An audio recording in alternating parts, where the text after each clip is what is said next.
Yo, what's going on? It's Keys from Black Quarterback Series. I know it's been a week.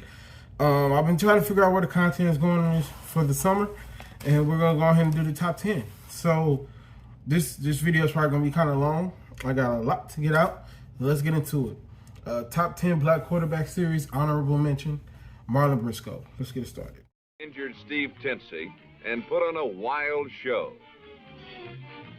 He was pressured and battered, but managed to rush for 68 yards, more than twice as much as any other Bronco runner.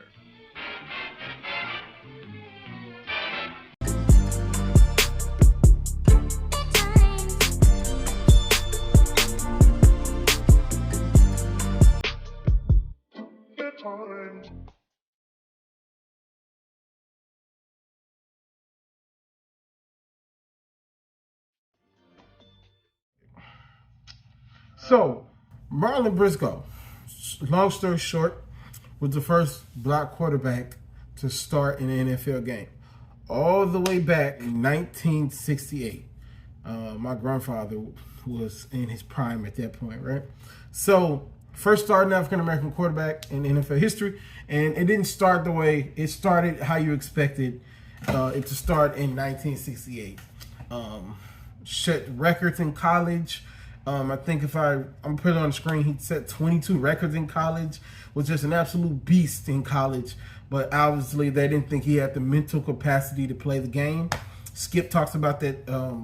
Skip talks about that when he interviewed, or when he was going to talk to Warren Moon. If I could put a piece of Skip talking about that, I'm gonna definitely put it in here because it really matches what we're talking about. Your point that you just made, that he did not think Doug Williams would be the first overall pick or even a first-round pick because the black quarterbacks, and I'm going to quote him, as he said, do not have the mental capabilities to succeed at our level, Well, I was like, really? I just spent a week around him, and I thought, I think he's going to be just... It really matches what we're talking about. But obviously they didn't think that, and blah, blah, blah, racism and all that. And so the guy in front of him gets hurt. The guy after that is no good. And so he plays that first game, does okay. Does enough. He does enough for the Denver Broncos, who selected him in round 14. 357th pick. Yeah, there were like 17, 20 rounds back then. Crazy, right? So they draft him, don't play him. Is forced to play one game, plays well enough to them to get the start.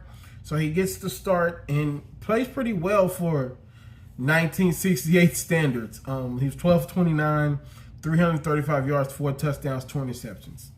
That year as a starter, he had a 41.5 completion percentage, threw for 1,589 yards, 14 touchdowns, 13 interceptions. So nothing to call home about, but he was the first guy to do it. And in 1968, it was more of a running back two-set type of era anyway. That's why we normally don't count that stuff into the modern era. So, dude set the bar for the rest of us to play with.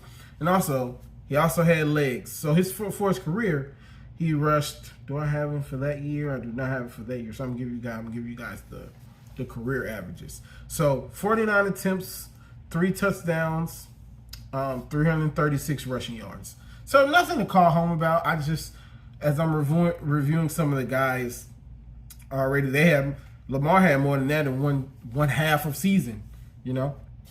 So as it progressed, also he was born September 10th, 1945 in Oakland. Shout out to all my Virgos out there. I'm definitely a Virgo. A lot of the guys that we cover Virgos, so shout out to them. So his career as a starter after that was pretty much over. But he did play quarterback some more at that time, spotty types of plays, like 2 completions here, 1 completion there. But after that season, he really didn't get much shine after that. But these are his career numbers as a quarterback. And so after this start, he didn't really get much playing time at that point. But his numbers overall, which is basically the bulk of that season and some mop-up duty and spots, you know, some 2 passes here, 3 passes there. 1,697 yards, went 97 completions for 233 attempts, 14 touchdowns, 14 interceptions with a 41.5 completion percentage. Like I said earlier, he rushed for 336 yards in his career, 49 attempts with 3 touchdowns. He became a Hall of Famer, though. Obviously, it wasn't for the quarterback position, but when those guys came back and they had a new regime change, I'm assuming it was coaches, new coaches and ownership and blah, blah, blah. You know, it was crazy back in the day. They didn't want him to be the starter. He demanded for a trade. He went to Buffalo. Buffalo already had their quarterback situation intact. And so he said, all right, I'm just going to be a Hall of Fame wide receiver. I don't cover wide receivers, but if I can find his wide receiver numbers, I'll definitely put them on the screen. And so, yeah, that's Marlin Briscoe. That's his our first black quarterback in the NFL. I didn't think he qualified for a top 10 ranking. But I did think that he was worth mentioning. And some other guys that I think don't qualify for a top 10 ranking, but are definitely need to be mentioned is Bryce Young. Obviously, hasn't played in the NFL yet, but is super duper young. I think he'll be on this list if I do this list next year. I think he'll definitely be on this list. Kyler Murray, I have no idea what's going on with Kyler Murray, but for Kyler Murray to go number 1 overall and get drafted in the first round of 2 sports, that's definitely something to talk about. Jalen Hurts doesn't have the numbers yet that I would need or the success, and you might be like, he made the Super Bowl. This is really his first year of being an elite guy. You know what I mean? This is his first year of being an elite guy, so I can't really put him on the list yet. And I think he's not on my list, but I don't think he's going to make it. But I'm going to revisit these honorable mentions when I'm done with the whole list. Deshaun Watson. Deshaun Watson has had really, really good moments. Really, really good play. He has some Pro Bowls under his belt. But all this is going on with him. I don't know if he's ever going to get back to that. But I don't think he's going to make the top 10 list. As you can see, I haven't put the top 10 list together yet. I know I know the names, but I don't know the order yet. So, but I don't think Deshaun's going to make the list just looking at it, but I thought he deserved a mention. We're going to revisit these honorable mentions probably at the end of the summer.